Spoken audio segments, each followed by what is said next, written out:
Hey everybody, welcome back. We are on board Odyssey of the Seas. This is actually our second leg, so I guess I can just jump right into the story. This video is going to be a little bit different. It's not going to be a daily vlog per se. It's more just going to be kind of like a compilation video because unfortunately, the very first night of our first leg, it was a 6-night cruise, I just had something up there. It was kind of like the little devil on your shoulder kind of thing, saying you're not really good at what you do, why are you doing this? So I had to have kind of a rethink of just what I want this channel to be, where I want it to go. Matt and I had a discussion about it, etc., because his name technically still is on the channel, so I had to keep him included. So I had to take essentially, kind of a mental health vacation, if you want to call it that. So I did take a little bit of a break. I didn't really film too much, but I'm going to go over kind of what we did, show you what I did film, so that way you can kind of come along. So I guess we can kind of start. Boarding was very easy. We did stay overnight at a hotel in downtown Fort Lauderdale. The Hyatt Centric was a very nice hotel, and it was about the $300 price range per night, which I think, kind of looking at Fort Lauderdale, is about a normal if you want a decent hotel. We actually stayed in the Hilton Fort Lauderdale Marina a couple years ago before the pandemic started, and it was about the same price. And actually I thought the Hyatt that we stayed in this time was a little nicer, a little farther away, but it was only about a 10-minute Uber drive with no traffic. We didn't have much traffic when we got here.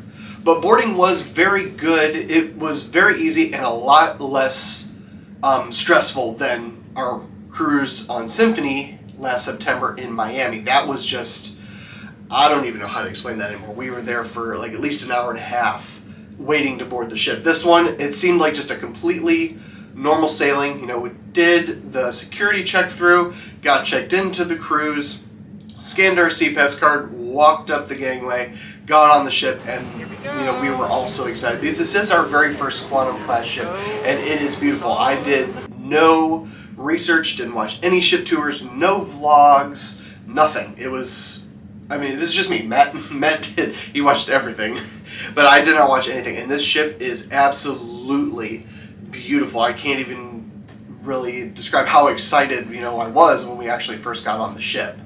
But after that, after we kind of got acclimated, we did actually receive a royal upgrade. We did bid on a junior suite.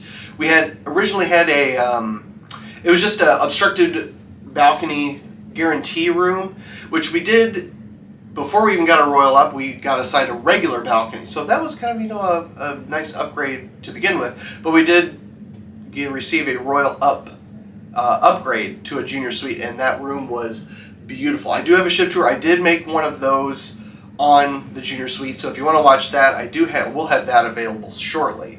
Oh, and I love the espresso machine, and I think I'm going to miss that actually the most. I'm going to miss that espresso machine, but it was lovely to have a junior suite. So first day we just had a sea day. Again, like I said, I just kind of had, I don't want to call it a breakdown because it really wasn't that. It was just, I needed a rethink. I needed some time to rest, so I took a little bit of time off. But our first day was a sea day, just kind of, like I said, chill. But anyways, the second day we did Roatan, and we did the tour. Hold on, I can look at my notes. We did the Eco Hike and Beach Break tour. So that goes to, all right, I wrote everything down. That goes to the Eco Caribbean Culture Park. They have a short little path. We were kind of confused actually, because they actually gave us gloves and a hiking stick for this hike. And that's what we thought we were going to do. We thought it was going to be a strenuous hike, actually. But it turned out it was a really easy hike. There were lots of hills and stuff, but it wasn't really a long-distance hike. So that was probably kind of good because I'm not in the best of shape either. But after we did that, let's see. Like I said, I wrote everything down that I wanted to talk about. After that, they had kind of just like a little nature park. That was kind of at the end. Kind of cool to see. We got some local, I can't even remember, some kind of local wine. I think it was I want to say it was a honey wine, if I'm not mistaken, but don't take my word for it. Like I said, wasn't really recording anything at the time. But we did get some cake too. It was like cake and wine at their little kind of botanical garden almost. But it was really cool. And after that, we did the beach break. That is part of that excursion as well. And that one, we went to Las Palmas Beach. It's actually right next to the airport in Roatan. So you could kind of, it's almost like a Maho Beach experience from St. Martin. You know, you could kind of hear the planes. They went close by. You could actually see Mahogany Bay, which is where the Carnival Corporation, Princess, and everybody, that's where they dock in Roatan. You could see those ships from there. Very close proximity. It was a nice beach. They had a bar you could purchase drinks at and everything. Beach was a little rocky, so if you do go there, I would recommend bring some water shoes. bring some water shoes.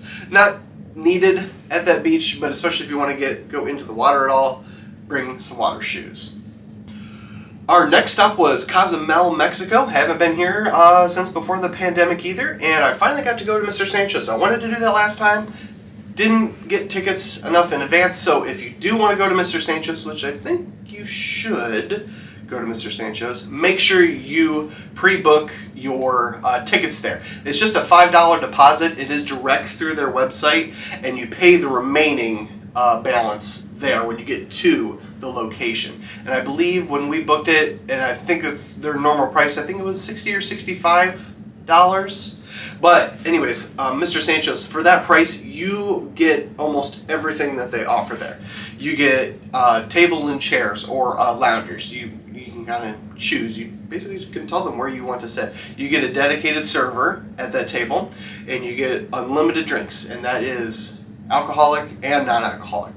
You can order pretty much anything there. They might not have like your total real top shelf liquors, but they have lots of specialty drinks. Get the Mr. Sancho special. That was my favorite. It was delicious. Had like a little spicy chili rim.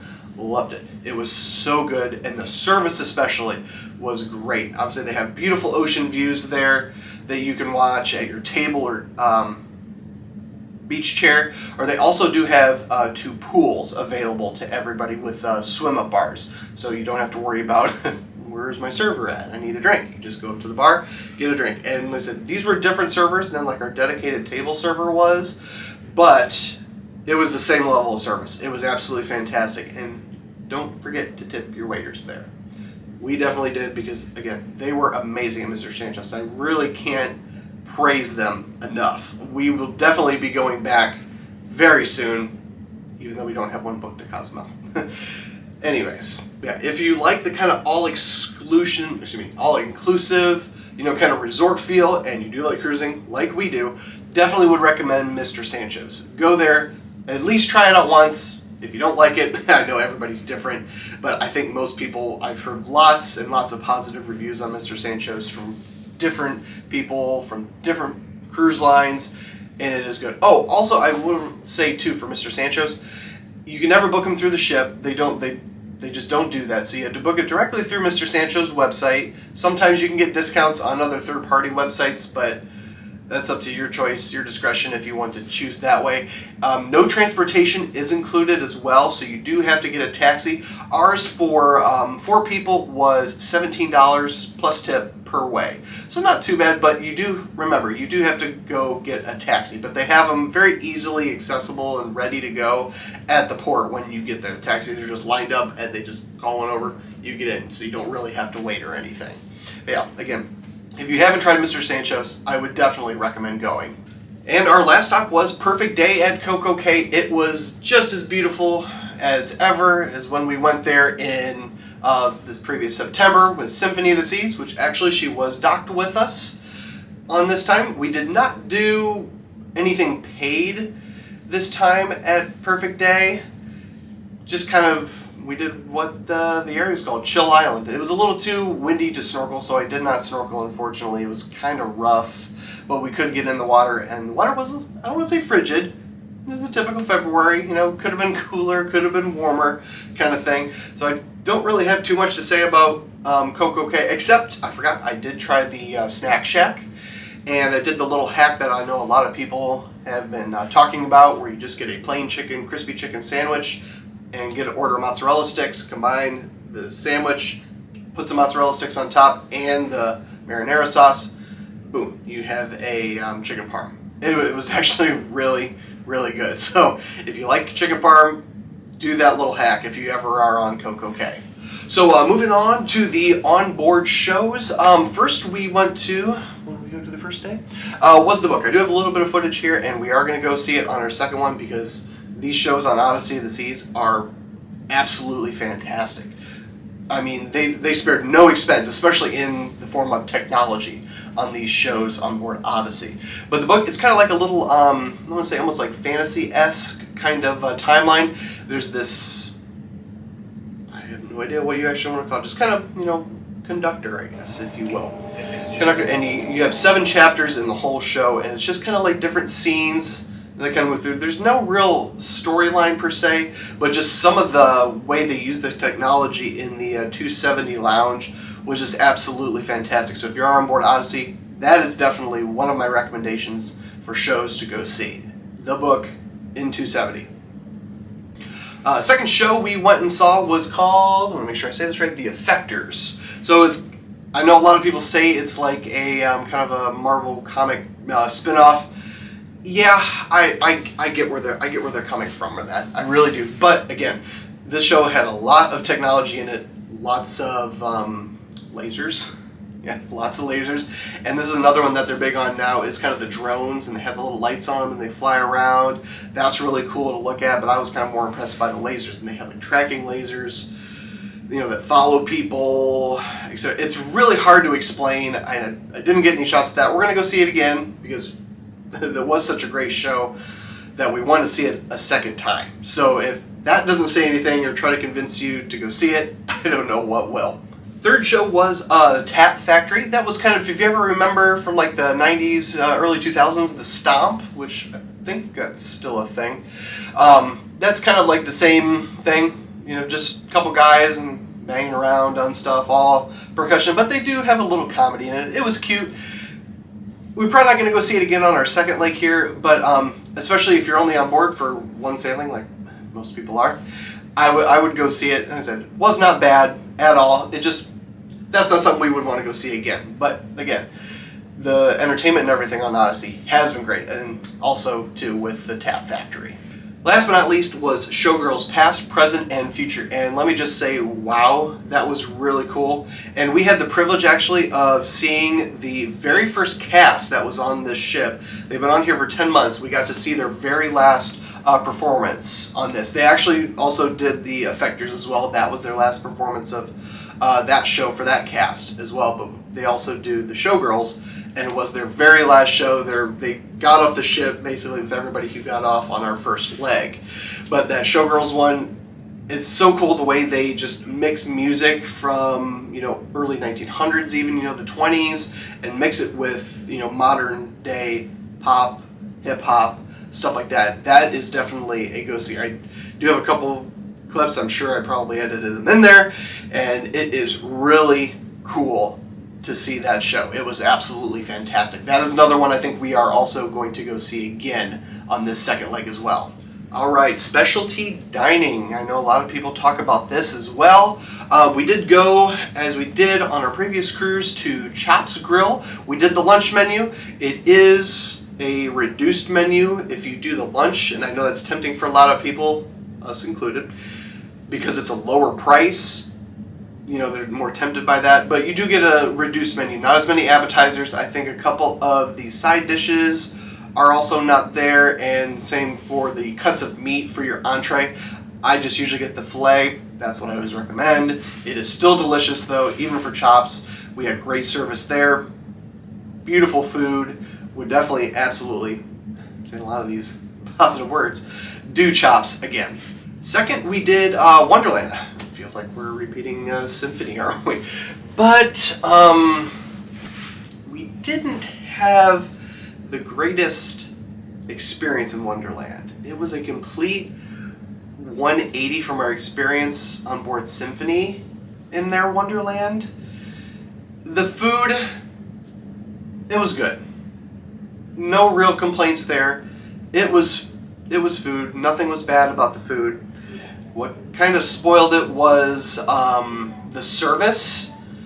It was, I really just have to come out and say it was a little subpar. I'm not sure if our waitress was new, or if she possibly might have been from like the main dining room or something and didn't really have the knowledge.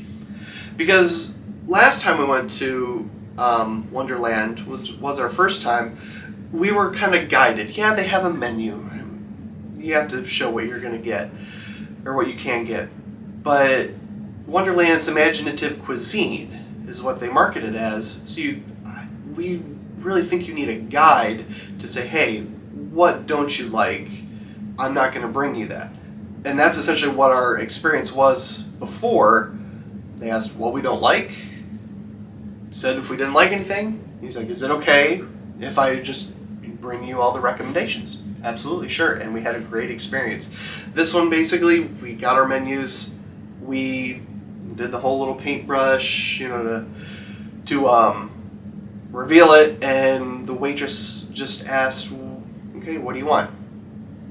We had two people that hadn't been there before. Matt hadn't been there before, and our friend Ian has never been there before. And Jen and I, we could explain a little bit what things were, but we couldn't really explain a lot. There were some appetizers, we had no idea what they were because there's not really any description. She still asked, what we didn't like. Matt's vegetarian, Jen doesn't like fish. They gave those answers. And when they got around to Matt, for example, Matt asked, okay, well, what entree doesn't have, meat in it? I don't eat meat. He's like, what can I have? She's just said any of them. Didn't really answer the question.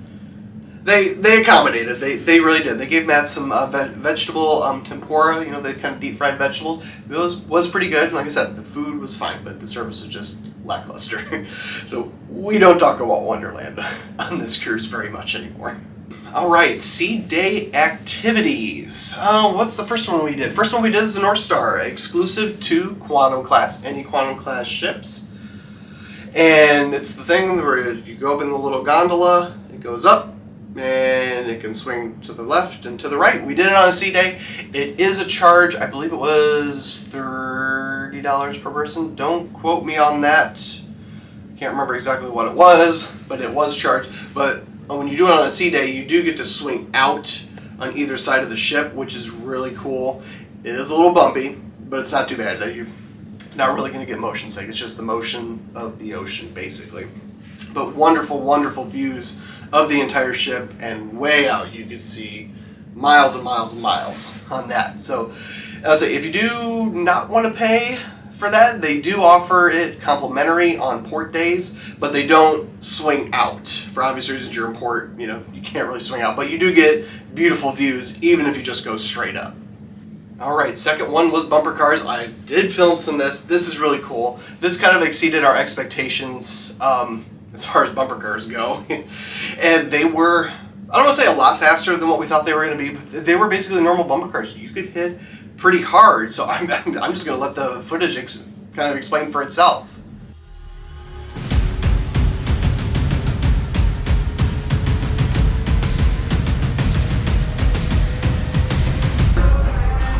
I'm sandwiched in between two beautiful men.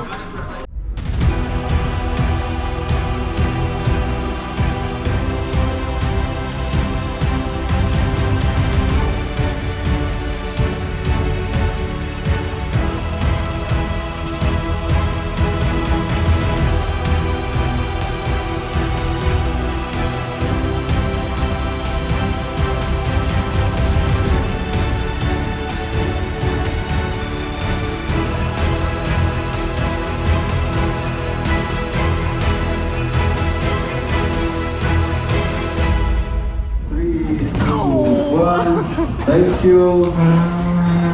When they can stop completely, the opposite, the other side. Third we did was iFly. That's the skydiving simulator on the Quantum class ships too.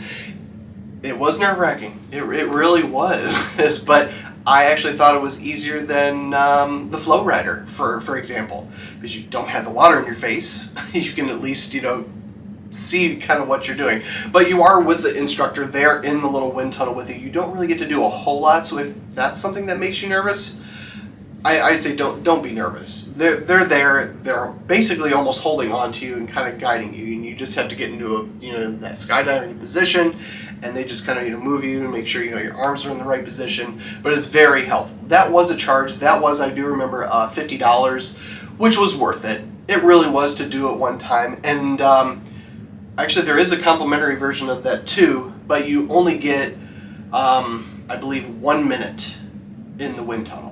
With ours, you get 2. We had 2 1-minute little sessions, which is really cool. So if you do want a little bit longer, you can pay the $50 to have a little bit longer session. So, fourth thing, I guess I'm going to call it an activity, was we had the privilege actually of meeting Stef. If you're familiar with any other cruise vloggers, she's one of the big ones. Sean and Stef is her channel. We had the lovely opportunity of meeting her because when she announced that she was going to be on this cruise, we actually surprisingly already had it booked. Our mouths just dropped to the floor, and when we saw her, we were so excited to meet her. She is a wonderful, wonderful human being. Steph, I don't know if you're ever going to see this video. I know you subscribe, so I'm going to say hi. It was really fun meeting you, and it would be cool to do a cruise with you again. You are such a lovely person, Steph. So that was pretty much all of the onboard activities we did for our first leg of our cruise. So again, we are on a back-to-back. I am going to have some daily vlogs coming out for our 8-night leg, our second leg, which is what we are on now. So the back-to-back process, very easy. We all met in the 270 lounge and got our new SeaPass cards. And there was actually, I almost want to say, almost 200 people. Probably not 200, it's probably more like 150. There was definitely over 100 people doing it back to back, and they had everything coordinated very well. We got our new SeaPass cards when it got time, we got off, went through customs, and basically just got right back up towards the gangway. They scanned our new SeaPass cards in, checked all of our documents for vaccination and everything again, and we got right back on the ship. Very easy. I would do it back to back, again, if I have the vacation time. So what's in store for our next cruise? Next cruise, as I said, this is an 8-night. We're in Fort Lauderdale right now, actually, and we're going to Nassau, Aruba, and Curacao. Now, obviously, we've been to Nassau before, we've been to Curacao before, but haven't been to Aruba before. So we do have something booked there. I think, actually, Matt and I decided that we are going to go to Atlantis. I know it's a big spend. I know a lot of people are deterred by that, but I actually don't know what else really is good in Nassau. So we're going to kind of try to enjoy our time there by spending a little bit of coin and going to Atlantis. I can't wait for those water slides. I'm really excited. Aruba, again, haven't been there, but we have a olfactory tour, and I think a semi-island tour. I can't remember what it's called. You'll see it if you do watch those vlogs. Curacao, we actually do not have anything planned for that. We're actually there pretty late, so we might actually possibly go out, I don't know, get dinner somewhere local. Not exactly sure. I think we're just gonna kind of explore the town since we didn't get to do that on our last cruise. So lots of exciting stuff is coming. I hope you enjoyed this video. I am so sorry though that unfortunately I just had kind of a cloudy brain. I didn't know what to do, so I just tried to enjoy our first leg with our friends, and I didn't want it to affect them. So again, I hope you enjoy. I got lots of more stuff coming here for our next leg of the cruise. Those videos should be coming out very shortly. Hope you guys will join me for that journey. You gotta walk a long way to get here.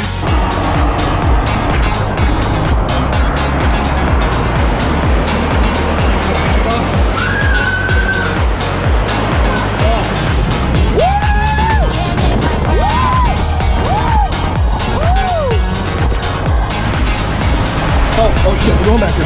I'm going back here. And Well, I think we're actually done here for the day.